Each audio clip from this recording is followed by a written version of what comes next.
And we have more Pennsylvania Leadership Conference to come yet this afternoon. Coming up next, we have Josh Nulph, and Josh is with the Pennsylvania, he's with the Citizens Alliance of Pennsylvania. After Josh, we have a very special presentation this afternoon. We have with us John Gizzi from Newsmax. Many of our longtime attendees at the Pennsylvania Leadership Conference remember John going way back to when he was with Human Events, the venerable conservative magazine that was nationally distributed for many, many decades. John now, of course, is with Newsmax. He'll be joined by Dr. Paul Kengor from the Institute for Faith and Freedom at Grove City College. We're going to have a robust discussion about the state of the conservative movement in 2020. And then we're going to end today's portion of the program with an address from Congressman Dan Muser. And of course, we invite all of you to tune back in tomorrow, beginning at 7 a.m., when we'll be joined by former U.S. Senator Rick Santorum. We have a full day of programming tomorrow, and the full schedule is at paleadershipconference.org. If you go to paleadershipconference.org, you can see the schedule for tomorrow. But right now, we are joined by Josh Nulph. Josh is a lifelong resident of the Pittsburgh area. He started out in politics as an intern for the Republican State Party. He then, in 2018, ran for the Pennsylvania State House of Representatives, knocking on over 17,000 doors. He was one of the youngest candidates ever to run for the Pennsylvania House of Representatives.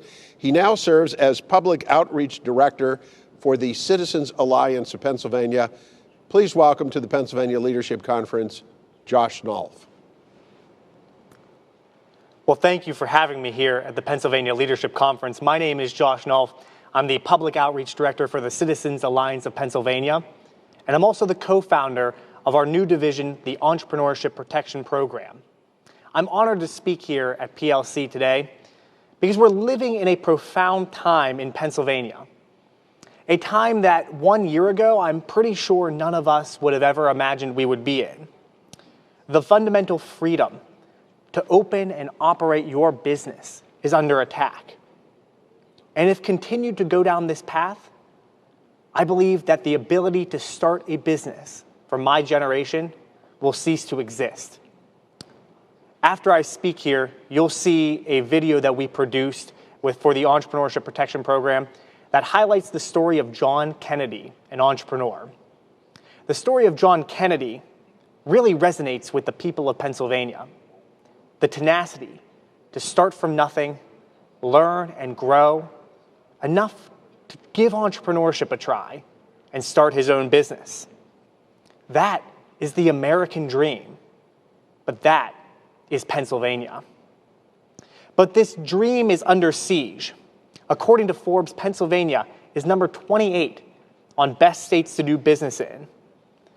By being at this number, this in turn dries out jobs, young people, and eventually their family and friends. It is time to step up for good business policy. The Entrepreneurship Protection Program was started by entrepreneurs for past, present, and future entrepreneurs.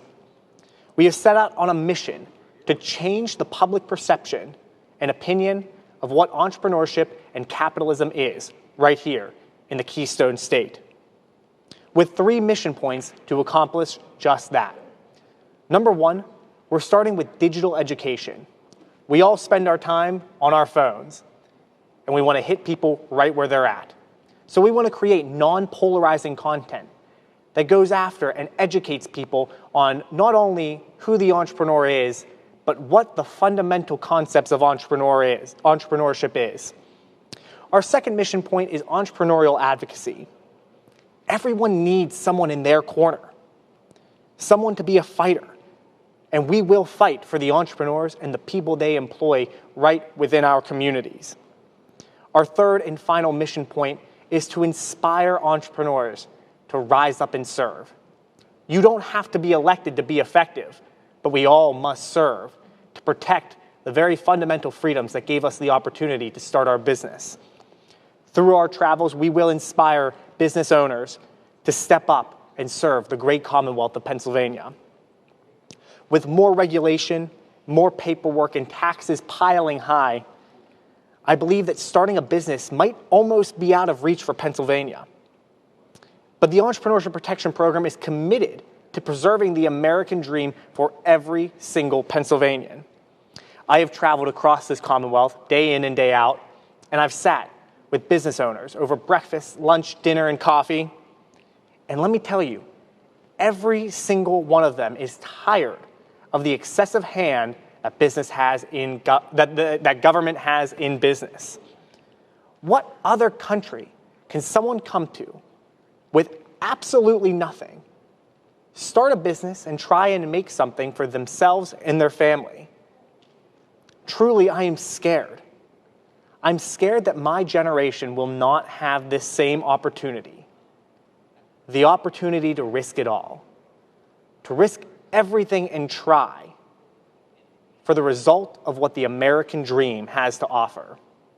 Why shouldn't Pennsylvania be in the top 5 states to do business in?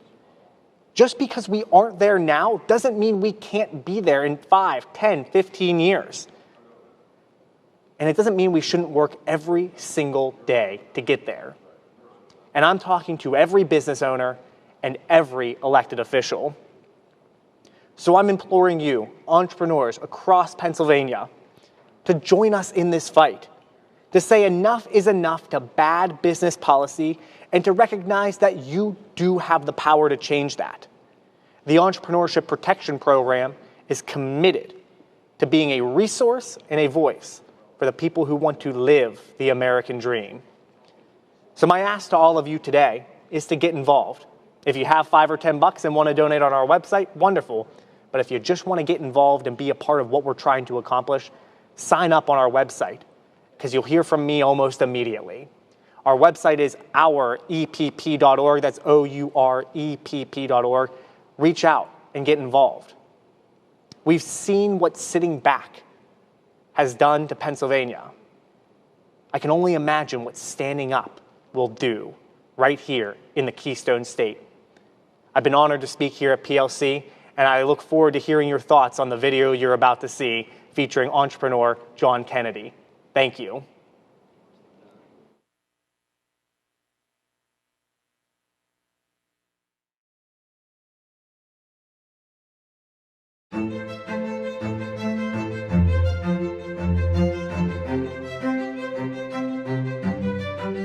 I'm the luckiest guy I know. I was blessed with the best mother, an interesting father, a great culture where I grew up, in a place called Youngstown, Ohio. It was an ethnic mix of criminals and characters and entrepreneurs and leaders, really. I would say that my dad was a pioneer, is a pioneer in the family.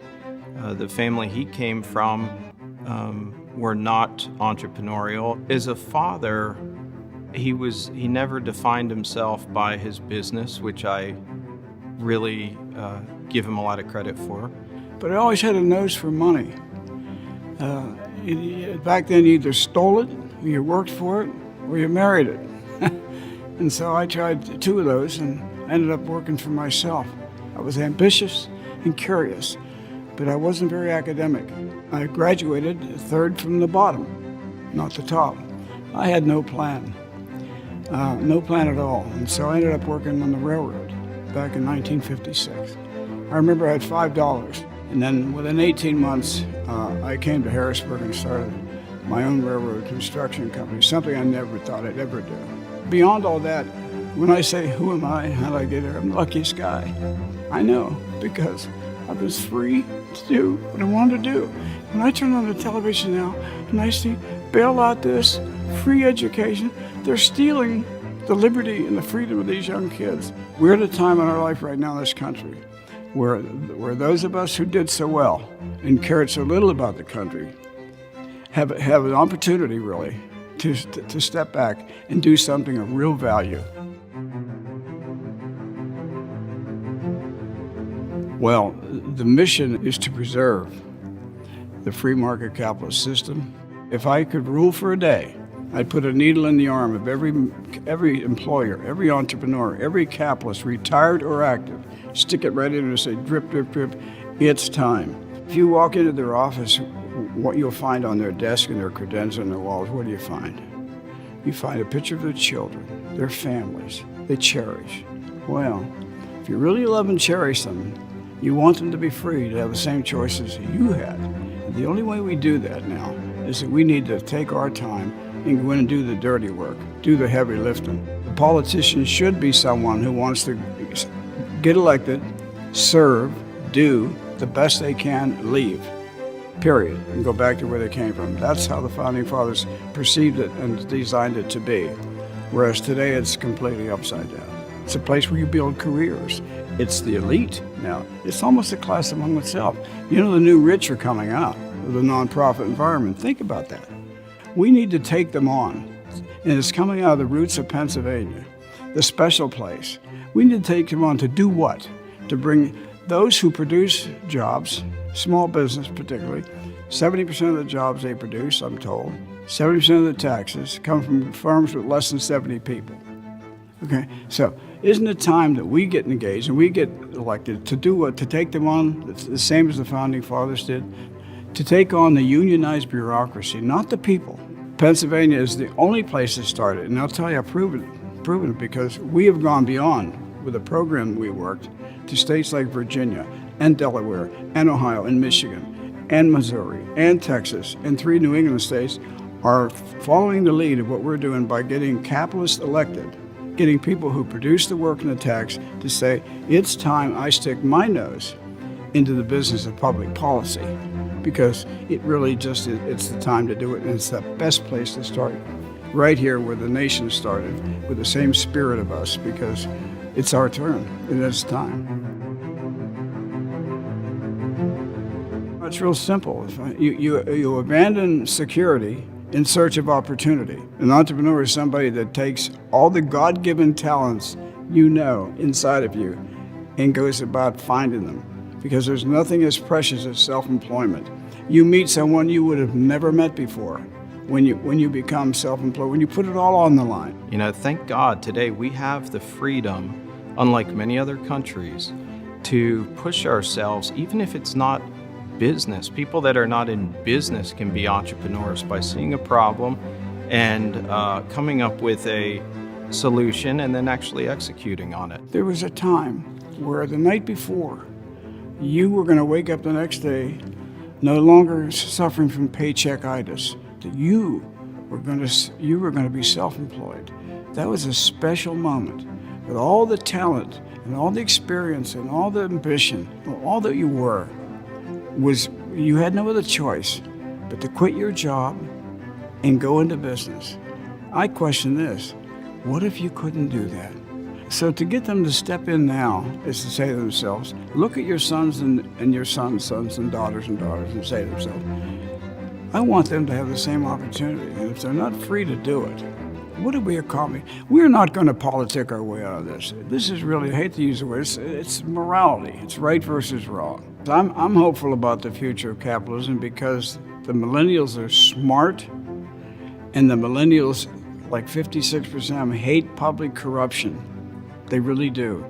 Yet at the same time, 98% of them like small business.